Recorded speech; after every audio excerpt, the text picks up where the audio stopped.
প্রিয় দর্শক বন্ধুরা, আশা করি সকলে ভালো আছেন। আজকে আপনার সাথে আমি হাজির হয়েছি আজিজ রিয়াদ নাটক আপডেট অফিসিয়াল ইউটিউব চ্যানেল। সবাইকে জানছি স্বাগতম।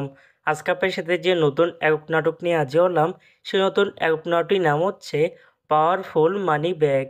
এই নাটকটির ভিতরে বরাবরের মতন অভিনয় করতে দেখা যাবে মোশাররফ করিমকে ও নীলাঞ্জনা নীলাকে। বরাবরের মতন এই নাটকটি রচনা করেছেন ফাওরিন চৌধুরী তন্ময় আর পরিচালনা করেছেন শামীম জামান। ইতিমধ্যে কিন্তু আমাদের মাঝে এই নাটকটি অনেকদিন আগে থেকে একটি কিন্তু পোস্টার রিহার্সাল করা হয়ে গেছে অলরেডি, তাও দেখতে পাচ্ছি এই অসাধারণ হয়েছে পোস্টারটি। অবশেষে আমাদের মাঝে এই নাটকটি ইউটিউবে প্রকাশিত হতে যাচ্ছে খুবই শীঘ্রই।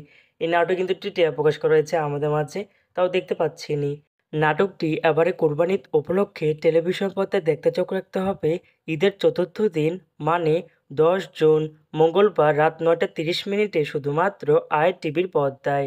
তারপরে ইউটিউবে দেখতে চোখ রাখতে হবে আই টিভি ড্রামা এর অফিসিয়াল ইউটিউব চ্যানেলে। পাওয়ারফুল মানিব্যাগ শিরোনামে নাটকটি দেখার জন্য কারা কারা অপেক্ষা আছেন সেটি কিন্তু অবশ্যই কমেন্ট করে জানতে পারেন। আর এরকম নতুন নতুন একক নাটক, ওয়েব ফিল্ম, ওয়েব সিরিজ অথবা ধারাবাহিক নাটকের আপডেট ভিডিও পেতে এখনই চ্যানেলটিকে সাবস্ক্রাইব করে রাখতে পারেন। পাশে থাকা বেল আইকনটিকে অন করে রাখুন, তাহলে নতুন নতুন একক নাটকের আপডেট ভিডিও যাবে সবার আগে সর্বপ্রথম। চাইলে আমাদের একটি ফেসবুক পেজ ফলো করে রাখতে পারেন। ফেসবুক পেজটি আমি লিঙ্ক দিয়ে রেখেছি পিন কমেন্টে অথবা ডিসক্রিপশন বক্সে। ধন্যবাদ সবাইকে।